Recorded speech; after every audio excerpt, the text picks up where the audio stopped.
nós temos o ducto do epidídimo, tá? E do ducto do epidídimo a gente tem esse ducto deferente, que é o maior ducto do aparelho reprodutor masculino, tá?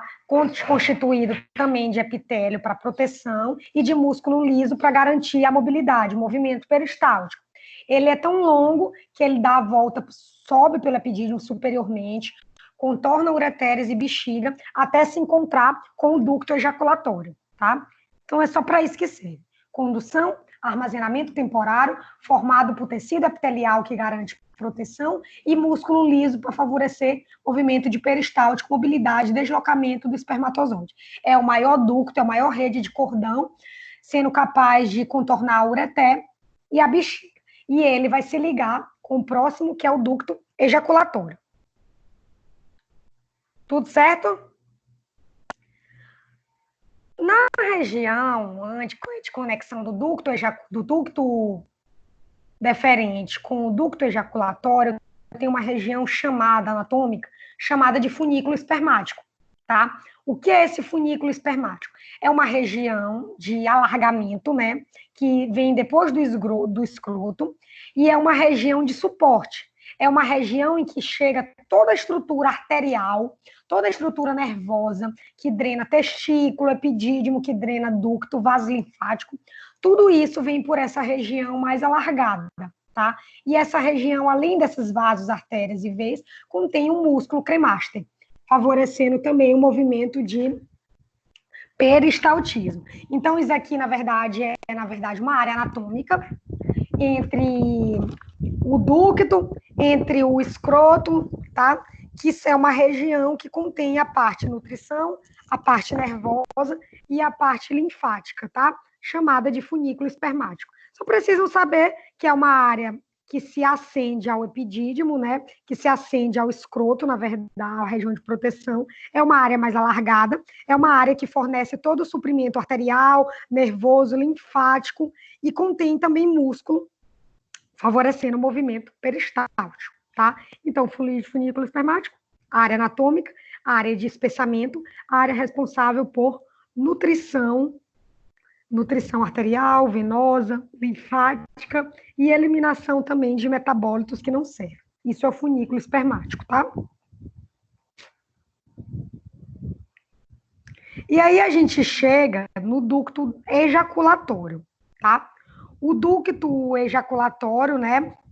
Há uma curiosidade que eu queria dizer para vocês. O ducto deferente, vou voltar aqui para vocês. O ducto deferente é a região, não falei para vocês que a gente faz a vasectomia, a ligadura no homem, ou o corte, tá?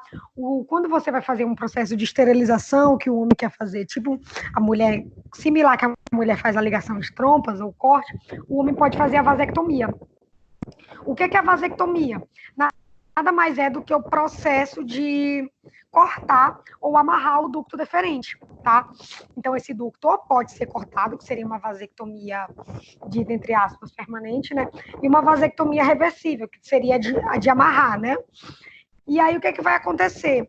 Os espermatozoides que vão vir dos testículos, que foram armazenados no epidídimo, eles não vão sair no sêmen. Ah, então quer dizer que um homem que tem vasectomia, ele não tem secreção de sêmen? Tem, porque o sêmen, ele não corresponde apenas ao espermatozoide, ele corresponde também a uma quantidade de secreções que são produzidas pelas glândulas que a gente ainda vai falar, como próstata, vesícula seminal, glândula bulboretral. Então, o homem vasectomizado, ele ainda produz sêmen, mas esse sêmen não contém espermatozoides, porque os espermatozoides são bloqueados a sua passagem, ou através da ligadura, de amarrar o vaso, ou através do corte desse ducto, tá? Então, em processos de vasectomia, é o ducto deferente que é ligado, tá? Tinha esquecido de dizer para vocês. Então, esse ducto deferente, ele vai do epidídimo até o ducto ejaculatório, tá? Só para deixar claro para vocês. Eu acho que eu vou botar essa observação. Super simples, a pessoa faz a cirurgia de manhã, de tarde já está em casa. Enquanto a mulher pare, é o terrível. Mulher sofre, mas é porque é engraçado. Sabe por que a cirurgia é mais simples? Legal tu falar isso. A vasectomia no homem, ela pode ser feita pelo testículo. Esse ducto deferente, ele começa no testículo, não, desculpa, por dentro do escroto, a gente consegue palpar ele, porque ele vem do epidídimo. O epidídimo está dentro do escroto, então a primeira porção do ducto deferente, Késia, é dentro do saco escrotal. E aí é uma cirurgia simples, porque pode ser feita por essa região, o acesso. Já a mulher, se ela for fazer uma ligadura, ou ela faz por via intravaginal, né? Ou pode fazer por via abdominal. E aí a cicatrização é pior, o acesso é pior, é por isso que a mulher tudo é pior na mulher, né? Então o ducto deferente, ele vai conduzir os espermato do epidídimo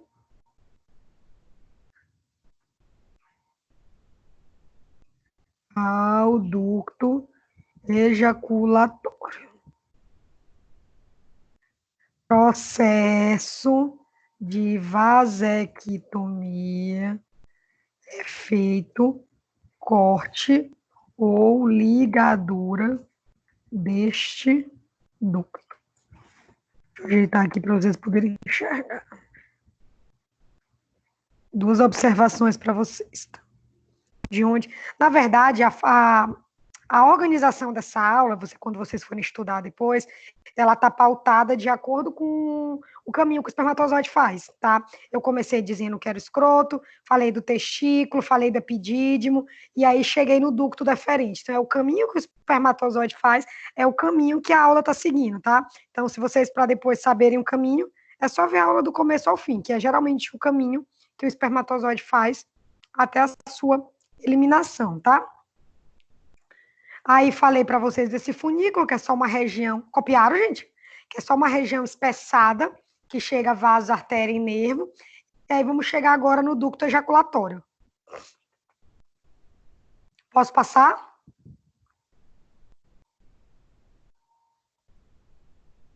Pode. Posso. O ducto ejaculatório, gente, ele é um ducto bem estreito, é um ducto pequeno, tá? E ele é um ponto de união dos ductos, tá?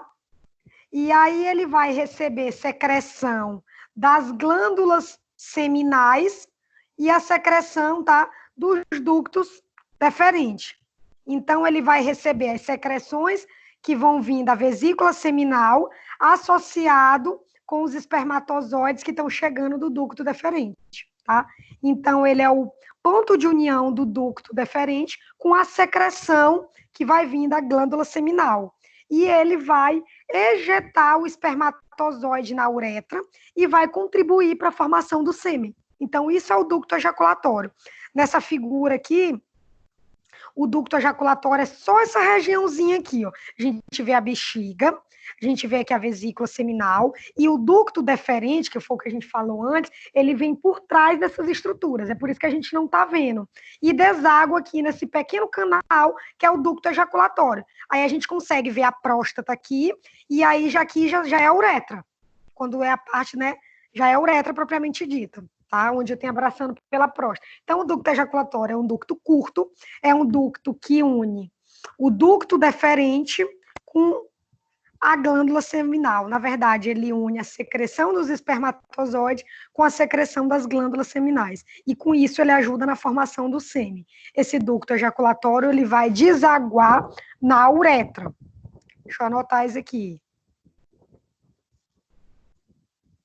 União dos espermatozoides que vem do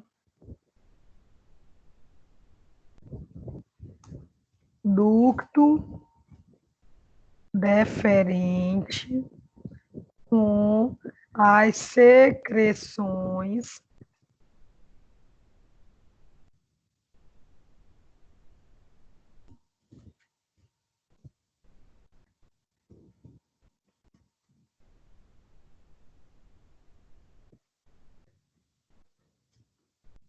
Vou já explicar por que eu botei isso aqui.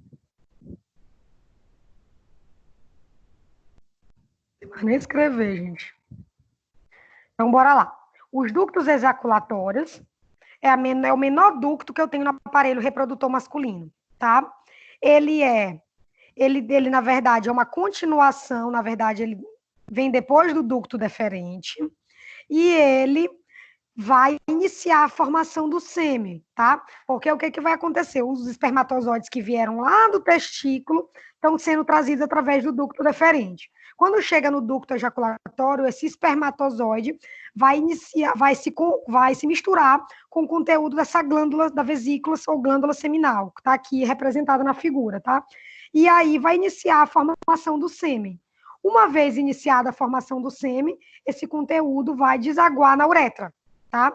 E aí vai receber na uretra a secreção que vai vir da próstata e da glândula bulboretral, tá? Então, o início da formação do sêmen se dá no ducto ejaculatório, através do espermatozoide que vem do testículo, que é conduzido pelo ducto deferente, e chega no ducto ejaculatório e eu tenho o encontro com a secreção que vem da vesícula seminal. E aí vai cair na uretra e vai iniciar a formação do sêmen. Lá na uretra ele vai se misturar com as secreções da próstata e da vesícula bulboretral, das glândulas bulboretrais. E isso dá origem ao sêmen que o homem libera durante o ato sexual, aquele conteúdo líquido, tá? E aí a gente passa para a uretra. A uretra, ela serve, é um órgão comum a dois sistemas no homem. Ela é comum ao sistema urinário e ao sistema reprodutor. No sistema urinário, ela serve de ponto de eliminação, de excreção da urina que está armazenada na bexiga para o meio externo. No aparelho reprodutor, a uretra serve de ponto de passagem, de canal de passagem do sêmen, tá? Da região de ductos para a região de vagina. Então, isso é a uretra.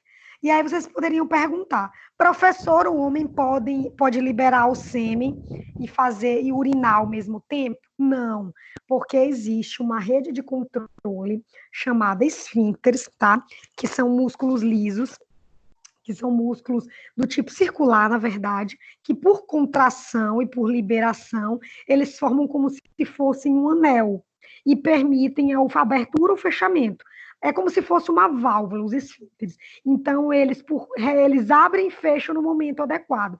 Então, um homem em condição saudável, ele não vai urinar e liberar o sêmen ao mesmo tempo, porque eu tenho uma rede de esfíncteres, de contração muscular, de válvula, que abre e fecha no momento adequado, tá? Então, é impossível o homem urinar e liberar o sêmen ao mesmo tempo.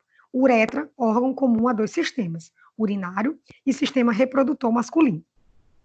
A uretra, ela masculina, é diferente da uretra feminina. Ela é uma uretra maior, ela é uma uretra mais protegida, porque está protegida pelo pênis, e ela é uma uretra que tem maior capacidade de defesa quando comparada com a feminina. Além disso, ela é uma uretra menos elástica, tá? E o que isso implica nas características da uretra feminina? A uretra feminina é uma uretra mais curta, ela é uma uretra mais exposta e ela é uma uretra mais elástica. Dessa forma, a uretra feminina tem maior tendência a infecções, porque essa elasticidade ela pode se abrir e fechar e acumular vírus, bactérias na sua extensão. A uretra feminina está mais próxima também ao ânus, dessa forma aumentando o risco de infecção. Então, essas são as características que diferem a uretra masculina da feminina. Além disso, a uretra feminina ela é um órgão apenas do aparelho urinário, tá? Não faz parte do aparelho reprodutor feminino, porque é o canal vaginal que é o ponto mais... A vagina é o ponto mais externo do aparelho reprodutor feminino, tá? Essa uretra, gente, ela contém 4 partes, tá? Ela tem o que a gente chama de parte prostática, tá? Que está relacionado à sua conexão com a próstata, é a parte em que a uretra é abraçada pela próstata, é a parte da uretra em que se localiza externamente a próstata, tá? Essa parte prostática, tá? Ela é a parte mais larga que a gente tem da uretra masculina, é a parte mais dilatável e é uma parte que eu tenho a fusão de dois sistemas, o sistema urinário com o sistema reprodutor, porque essa uretra prostática ela faz comunicação tanto com a bexiga quanto com a próstata, tá? Então, ela é chamada de uretra prostática. A parte membranácea da uretra, ou membranosa, é a parte mais estreita, é a parte menos distensível, é a parte que eu tenho as glândulas bulboretrais, que vão secretar o seu conteúdo, tá? E, por último, eu tenho a uretra esponjosa. A uretra esponjosa é essa parte maior, é a mais longa, é a parte mais móvel, tá? E é a parte que está contida no pênis. Isso é a uretra esponjosa. E aí, para que a uretra se comunique com o meio externo, eu tenho o ósseo ou esfíncter externo da uretra, tá? Então, o que eu posso falar para vocês é esse ósseo externo da uretra é como se fosse uma válvula que abre e fecha, que vai determinar a liberação do sêmen ou da urina para o meio externo. Essas são as partes da uretra masculina, tá? Então, Professor, tubo. Oi, meu amor, quer para copiar? não, é uma pergunta. Pergunte. É possível um homem ter mais de uma uretra? Existem anormalidades, sim, defeitos de formação, assim como vários outros defeitos, tá? Pode ter, sim, pode estar uma uretra duplicada, uma uretra bifurcada, existem, sim, essas patologias, tá? Mas são defeitos raros e são defeitos durante a formação, tá? Desse ser humano, mas acontece, sim, uretra bifurcada e uretra dupla, tripla, sei lá, pode acontecer, sim, tá? Bom, E entendi. aí, ficou entendido o que é uretra? Ou vocês querem observação? Deu Cadê pra entender. vocês, hein? Aqui, eu tô aqui, Xarope. Cheirosa. Comum a dois sistemas, a uretra no homem. Ela é características do homem.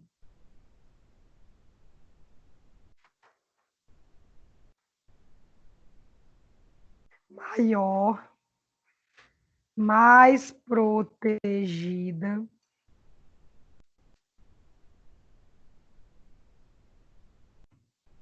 Essas são as características da uretra masculina, tá?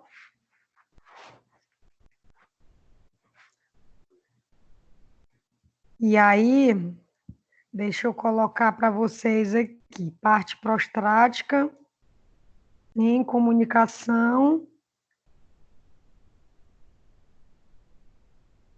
com a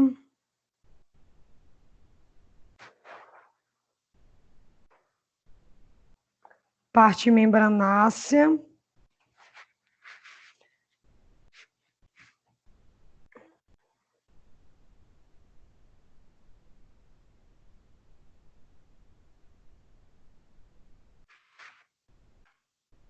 e parte esponjosa, a parte que está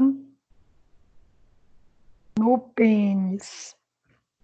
Roxo da uretra controla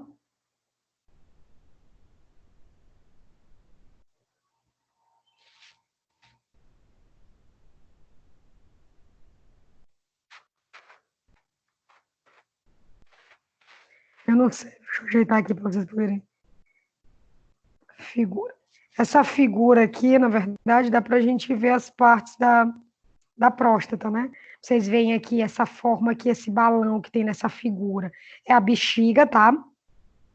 A bexiga, como eu falei para vocês, como a uretra masculina é comum a dois sistemas, ela se comunica com a uretra. Então, a bexiga, como é que eu posso dizer para vocês? Esse limão que aparece aqui nessa figura, abraçando, é a próstata, tá?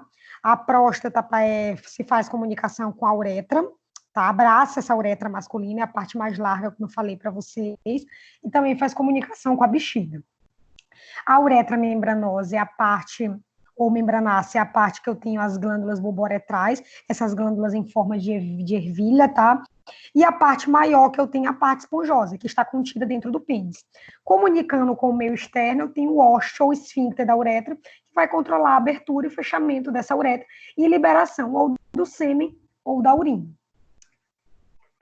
E aí, depois da uretra, a gente passa agora para falar das glândulas e o que elas secretam. Agora a gente vai falar de toda, vamos falar, você já sabe, o sêmen, na verdade, acho que já ficou claro para vocês, ele contém, além dos espermatozoides, secreção das glândulas seminais, bulboretrais, da próstata. Então, o sêmen é um conjunto de secreções. Então, se numa prova estivesse dizendo que o sêmen contém apenas espermatozoides, está errado. O sêmen é um conjunto de secreções glandulares e espermatozoide. Tá? É o produto final do aparelho reprodutor masculino. Posso passar? Pode. As glândulas seminais ou vesículas seminais. É a mesma coisa que vocês vão ver, tá? São estruturas alongadas, situadas entre o fundo da bexiga, mas aqui está bem representado na figura a bexiga, né? E o reto. Então, ela fica entre o ânus e entre a bexiga, tá? E ela fica superiormente, super obliquamente à próstata, tá? Ela parece uma folha, a vesícula seminal, para mim, na minha opinião, tá? E ela não tem função de armazenar espermatozoide. Ela tem função de secretar um líquido viscoso e alcalino que vai fazer parte da constituição do sêmen. O que contém nesse líquido que é tão importante para poder conter no sêmen essa secreção, tá? Esse líquido, a primeira função dele é neutralizar o meio ácido da uretra. Então, esse líquido, ele é um líquido alcalino, ele é um líquido básico, que tem a função de neutralizar o canal vaginal e de neutralizar a uretra masculina, que também secreta a urina, como eu falei para vocês. Então, ele é básico, alcalino, função neutralizar a urina e neutralizar o canal vaginal. Outra característica dessa secreção da glândula seminal ou da vesícula seminal é que ele é rico em frutose. Frutose é um tipo de açúcar, tá? Que vai na mitocôndria ser transformado em ATP e se converter em energia. Então, a frutose, ela é uma energia extra para a motilidade do espermatozoide. Ela garante que o espermatozoide vai chegar lá no alvo dela, no canal vaginal, nas trompas de falópio e fazer o processo de fecundação ao óvulo feminino, tá? Então, é para isso que serve essa frutose, garantir energia para o espermatozoide. Além disso, essas glândulas seminais, elas têm na sua secreção prostaglandina. Prostaglandina são substâncias, são secreções, né, marcadores que garantem motilidade, mobilidade ao espermatozoide, tá? Fazem com que eles reconheçam as enzimas, atuem de maneira mais rápida e movimentem esse espermatozoide, vão digerindo o conteúdo e acelerando o movimento desse espermatozoide. Além disso, essas prostaglandinas aumentam as contrações do músculo da parte da uretra, dessa forma facilitando também o movimento peristáltico e a movimentação do espermatozoide para frente, tá? E, além disso, essas glândulas seminais liberam proteínas de coagulação, que também têm importância durante o processo de caminho do espermatozoide. Por que proteínas de coagulação? Porque durante o ato sexual pode haver alguma liberação disso, pode haver algum sangramento, e esse sangramento, como é que eu posso dizer para vocês, afetar a capacidade e integridade do espermatozoide. Então, a glândula seminal contém proteínas de coagulação para evitar sangramentos que possam vir a comprometer o processo de fecundação. Então, contém proteínas de coagulação. Essa glândula, ela vai ter sua abertura no ducto deferente, tá? Lá naquele ducto que eu falei para vocês, bem pequenininho. Então, chegou o espermatozoide. No ducto deferente, o espermatozoide se mistura com a primeira secreção, que é a secreção da glândula ou vesícula seminal, que é um líquido que contém tudo isso que eu falei para vocês, com todas essas funções, tá? Essas vesículas seminais, elas podem ser palpadas durante um exame retal, tá? Se elas estiverem inchadas, dá para perceber, mas biologicamente, quando se faz esses exames, se orienta que a bexiga esteja cheia, porque a bexiga mantém a glândula no lugar e o urologista consegue palpar essa glândula, tá? Por isso que se recomenda que durante os exames seja utilizada a bexiga cheia para que fique a glândula seminal no seu local e facilite a palpação. Assim como no exame retal se palpa a vesícula, se palpa também a próstata, tá? Então, glândula seminal deságua no ducto ejaculatório, se mistura com o espermatozoide, é um líquido que vai neutralizar a uretra, vai neutralizar o canal vaginal, vai garantir energia ao espermatozoide, vai aumentar a mobilidade do espermatozoide, vai aumentar a contração dessa uretra através de movimentos peristálticos e contém proteínas de coagulação para evitar qualquer sangramento que venham a interferir na vida útil do espermatozoide. Ficou claro, gente?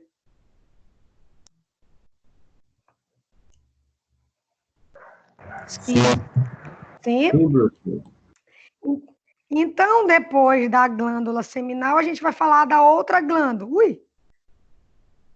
Próstata. Seguindo a vesícula seminal, é o líquido da vesícula que se misturou com o espermatozoide. Agora, na uretra, vai se misturar com o líquido da próstata. A próstata é um líquido leitoso, já é um líquido mais que tem uma consistência diferenciada, tá? E é um líquido ácido, tá? Qual vai ser as funções desse líquido da próstata, tá? Ele vai contribuir para a motilidade e viabilidade dos espermatozoides, tá? Ele vai garantir também um líquido que favorece o deslocamento, a movimentação desse espermatozoide até o seu alvo. Esse líquido da próstata, ele, diferentemente do da vesícula seminal, ele é rico em ácido cítrico. Esse ácido cítrico parecido... Oi. O que Pode falar. A próstata que gera o câncer? Não entendi. O que é que gera o câncer? Que mutação que acontece na próstata que gera o câncer? É chamado de metaplasia. É uma alteração nas células da próstata, em que as células vão ter sua forma alterada, tá? E vão ter seu tamanho alterado. Uma vez essas células alteradas por metaplasia, elas começam a se dividir em células filhas, que também vão sofrer metaplasia, tá? Então, as células da próstata aumentam de tamanho e alteram a sua forma, tá? E isso caracteriza o início de uma alteração na próstata. Esse câncer na próstata ele pode ser benigno, que caracteriza um aumento das células da próstata e um apertamento da uretra, sem ter metaplasia, ou seja, sem ter metástase e invadir outros órgãos.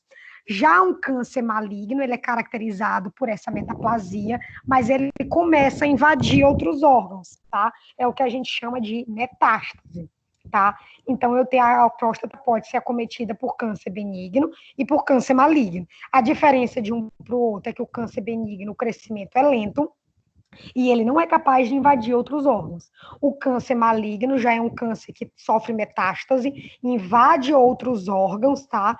E o crescimento é rápido e descoordenado, tá? Além disso, essa próstata, ela pode não ter câncer, mas ela pode ter uma inflamação que é comum com o processo de envelhecimento dos homens. A próstata começa a crescer de tamanho, tá? E aí se faz um tratamento, às vezes se corta a área inflamada, através de uma microcirurgia, e aí volta tudo ao normal. Quais são os sinais e sintomas de que o homem pode ter uma alteração na próstata? Dor ao urinar, tá? Dificuldade de urinar. O jato, ele não vai sair aquele jato contínuo, tá? Vai sair aquele jato espaçado e com volume menor.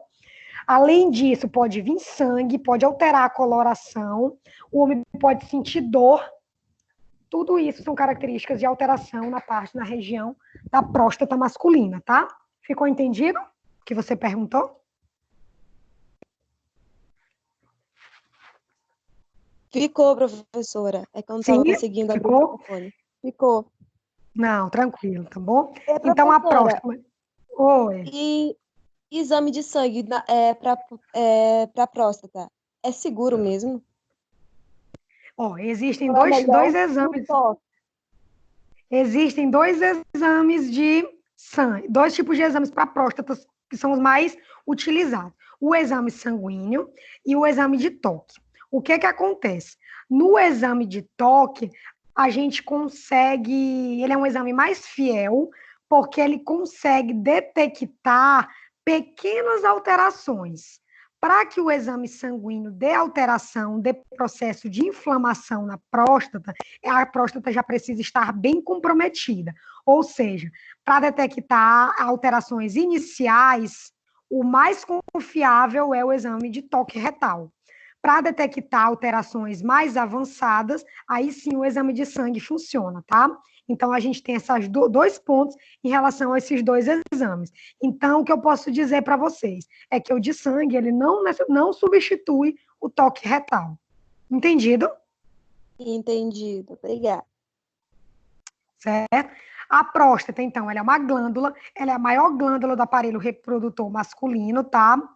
Ela tem uma parte glandular, que é a parte que vai secretar esse líquido, e ela tem uma parte muscular, tá? Para poder facilitar a liberação do seu líquido na uretra. Ela é uma glândula firme, uma glândula que a gente consegue palpar através do toque retal, e é uma glândula com o tamanho de uma noz, tá? Ela circunda a uretra, a parte prostática da uretra, e se relaciona inferiormente com a bexiga, tá? Ela contém, como eu falei para vocês, ela vai secretar um líquido que tem essa composição aqui que está no slide. Esse líquido, ele vai favorecer o deslocamento do espermatozoide, ele vai, nesse líquido, ter ácido cítrico. Esse ácido cítrico funciona como energia, como produção de ATP, que vai garantir a mobilidade ou a energia extra para o espermatozoide chegar no seu destino. A próstata contém enzimas proteolíticas, tá? O que são essas enzimas proteolíticas? São substâncias proteicas que vão favorecer a quebra de substâncias na uretra, que vão facilitar a passagem do espermatozoide. Ou seja, a uretra masculina ela vai estar cheia de secreções. Para que o espermatozoide consiga também, ajude o espermatozoide a vencer esses obstáculos, a próstata secreta essas enzimas, que vão quebrar, que vão degradar essas substâncias que estão no seu caminho, favorecendo, né? Favorecendo o seu movimentação do espermatozoide. E essa próstata também, esse líquido prostático, ele contém uma plasmina seminal, que é um líquido que tem função de antibiótico. Qual é a função desse antibiótico? Tanto o canal uretral quanto o canal vaginal, gente, é repleto de micro-organismos. Vírus, bactérias, fungos, e aí essa plasmina seminal, esse antibiótico, ele funciona como um antimicrobiano, ou paralisando as funções desse micro-organismo, tá? Antibacteriostático, ou antibacteriano, matando mesmo esses micro-organismos e fazendo com que eles não danifiquem o espermatozoide.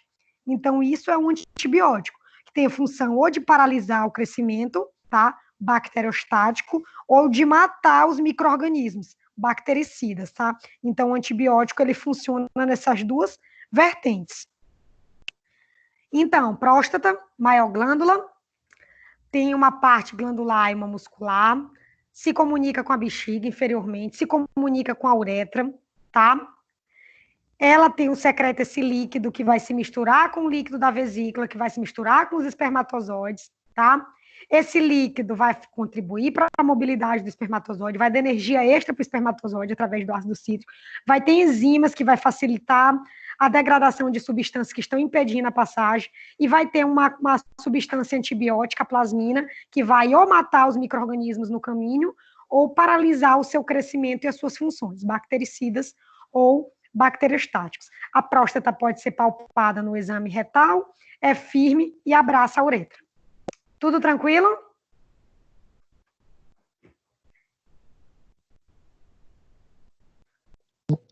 Sim, professora. Sim, tudo bem? Copiaram as observações que eu dei para vocês? Copiamos.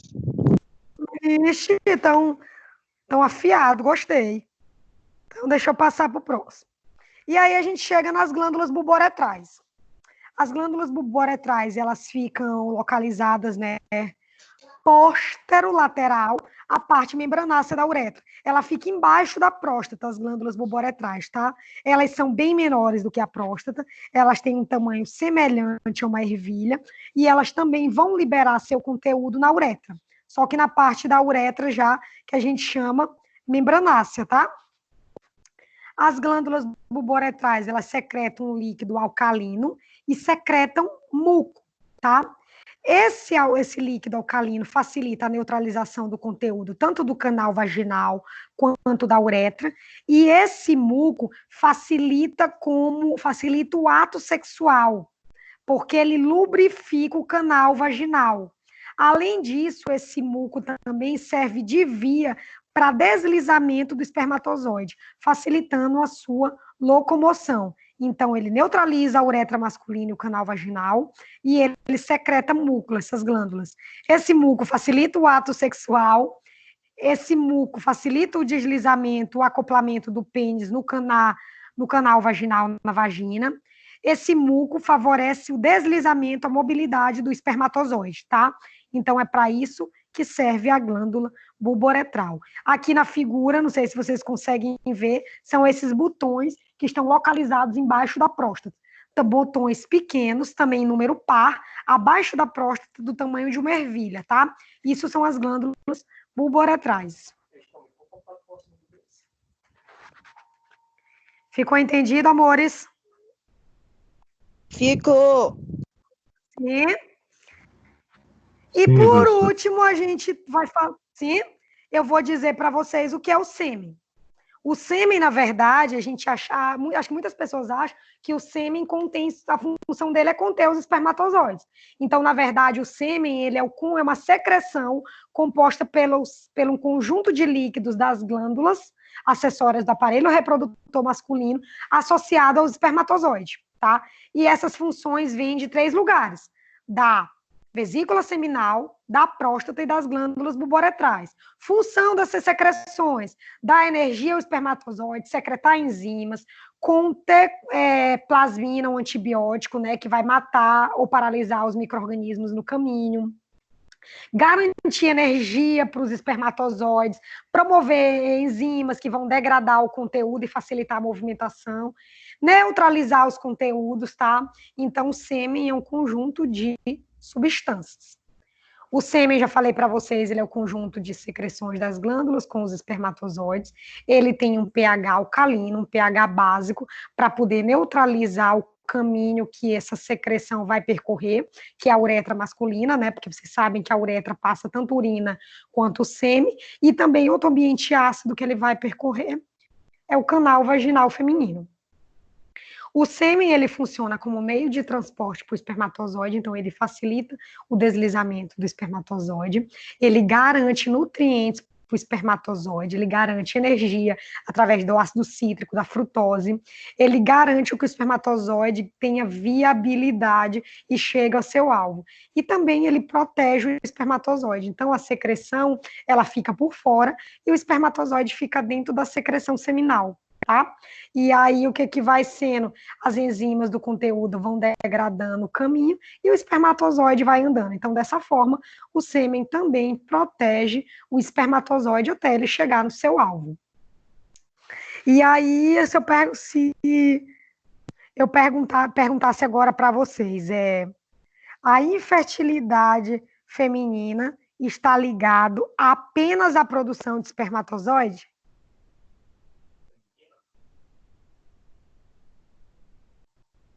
Ops, masculina. Cadê vocês? Não entendi a pergunta. Vou Cortou. repetir. A infertilidade masculina está ligada apenas à secreção inadequada de espermatozoides? Não. Essa frase está errada, certo? Por que ela está errada? Quem me justifica? O apenas. Tá aí, né? Se o músculo lá não tiver da forma ideal, é saudável, também pode alterar isso. Beleza, gostei. O que mais? Ainda tem mais coisa, bora. Tem espermatozoides que não contêm o flagelo, que vai locomover ele. Beleza, o que mais? Pela baixa produção também. Ela saiu do nada.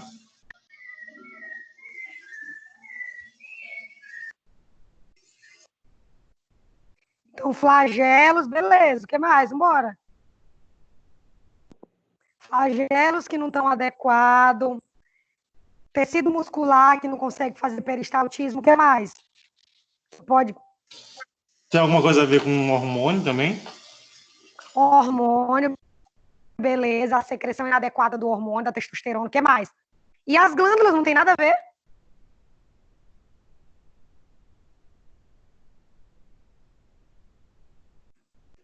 Como é que as glândulas podem gerar processo de fertilidade? O que vocês acham?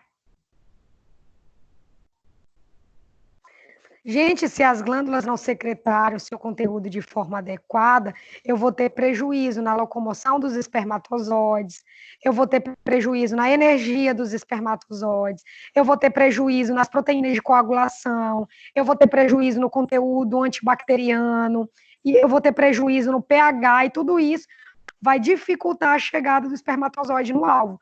Então, o processo de esterilização masculina, esterilidade, ele não está relacionado apenas com o espermatozoide, ele está relacionado com a musculatura adequada, ele está relacionado com a secreção das glândulas prostática, bulboretral, vesícula seminal, ele está relacionado com a formação de espermatozoides que tem o seu flagelo adequado e por aí vai, tá?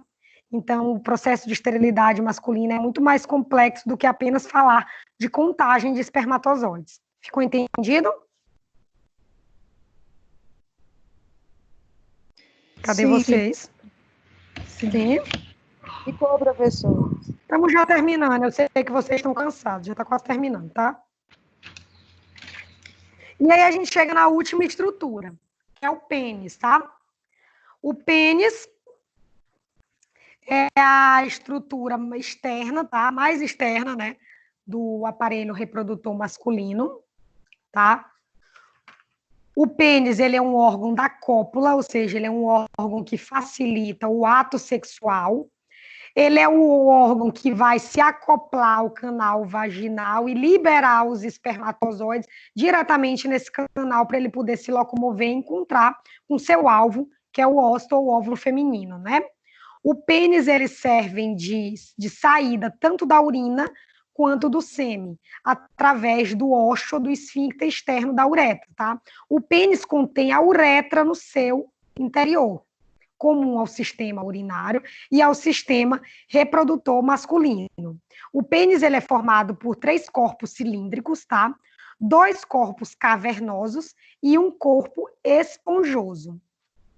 Os corpos cavernosos são em número par, são os corpos responsáveis pela ereção do pênis. Ou seja, durante o processo de ereção do pênis, esses corpos cavernosos, eles se enchem de sangue e tornam o pênis ereto. Já o corpo esponjoso, ele é em número ímpar, tá? Ele está na superfície mais externa e ele está relacionado na parte mais interna, desculpa, e ele está relacionado com a parte esponjosa da uretra. E ele protege essa uretra, o corpo esponjoso, tá? Esse pênis, ele tem algumas estruturas anatômicas, tá? Ele tem a raiz do pênis, que é a parte que é fixa, tá? É a parte que se liga à pelve masculina. Ele tem o corpo, que é a maior parte dele, tá? E ele tem a glande, a cabeça do pênis, tá? E contém ligamentos que mantêm esse pênis em posição, tá? Então, bora lá. A raiz é o que liga o pênis à pelve, o corpo é a maior parte do pênis. Sendo que essa glande, ela pode conter uma camada protetora chamada prepúcio, tá? protege a cabeça do pênis, protege o ósseo externo da uretra, tá? Esse prepúcio, essa camada que cobre a glande, ela pode ser muito grande e pode dificultar. E aí existe uma cirurgia que vocês conhecem como fimose ou circuncisão, tá? Nada mais é do que esse prepúcio, ele é muito duro, ele dificulta a higienização e ele começa a inflamar. É feita essa cirurgia de fimose ou circuncisão, tá? Esse prepúcio, ele precisa ser rebatido e aparecer a glande do pênis e o ósseo. E isso facilita o processo de higienização. Até porque o pênis, gente, ele contém glândulas, tá? Glândulas sebáceas, glândulas sudoríparas. E essas secreções, se não eliminadas, não higienizadas de forma correta, elas podem causar inflamação dessa região, tá?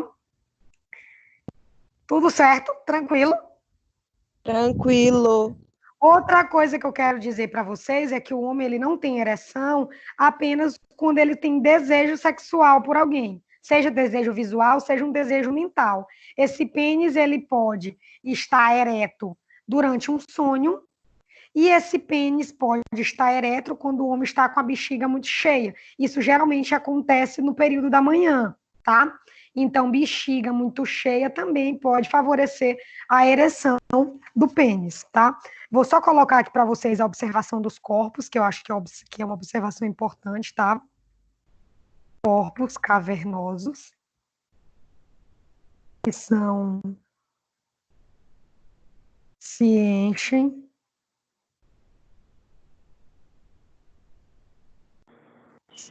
de sangue. Professora, mas não tem alguma coisa sobre que o menino tem ereção às vezes com 7 anos de idade? Não tem uma história meio assim?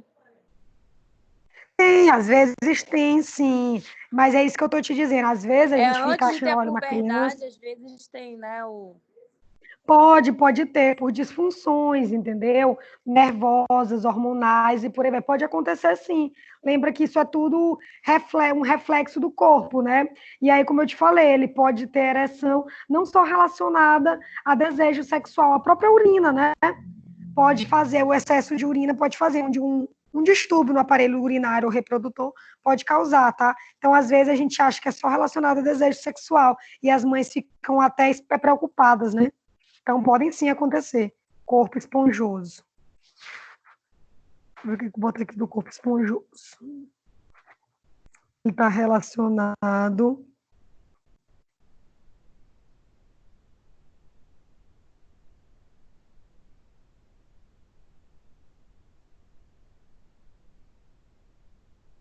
parte esponjosa da uretra.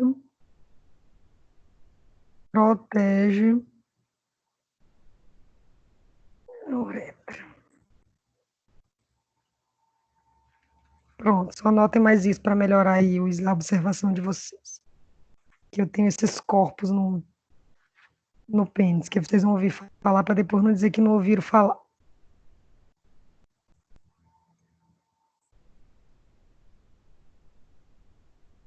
Pronto.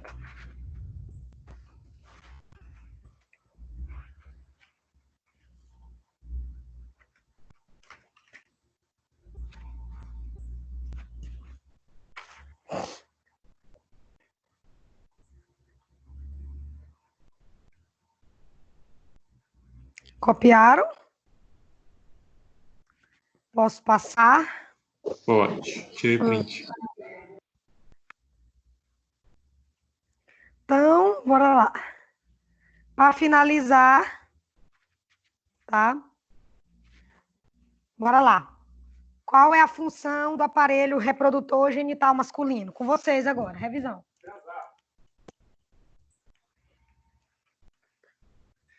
Eu espero que vocês não tenham escutado o que meu marido disse aqui. Vocês escutaram?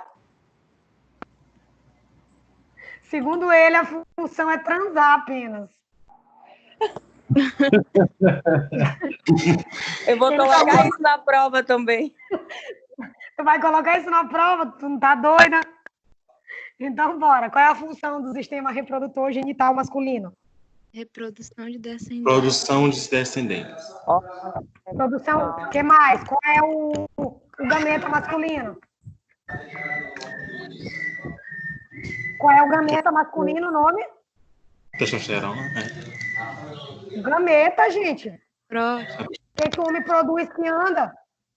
Espermatozoide. Espermatozoide. Qual é o hormônio que é produzido também? Testosterona. Testosterona. Testosterona. Onde que testosterona é produzida? Saco escrotal. O que vocês estão sorrindo aí? Ele tá respondendo igual a cara dele. Ele não aprendeu, não. Ó, então, bora lá. O que a testosterona faz no organismo masculino? Engrossamento da voz. Engrossa a voz, o que mais? Aparecimento de pelos. Aparecimento de Crescimento pelos, o que mais? Definição esquelética, excelente. Beleza. O que é o escroto? Estrutura que protege os testículos. Protege o testículo, beleza. Qual é a função? Como é que ele regula a temperatura? Pela vasoconstricção e vasodilatação. Arrasou. Vasoconstricção e vasodilatação e também das fibras. Né? E aí também ele se aproxima do corpo e afasta do corpo. Gostei. E aí a gente vem depois do escroto, a gente vem dentro, eu tenho o testículo. Qual é a função do testículo? Produção do espermatozoide. Produção do espermatozoide, o que mais? Produz o quê? Tá certo. Tem outra função. Produzir a testosterona, galera. Então, o testículo produz o espermatozoide e a testosterona. Oi, amor. E aí, do testículo, a gente vem lá dentro do túbulo contorcido. Aí, ele vai para o epidídimo. O que o epidídimo faz?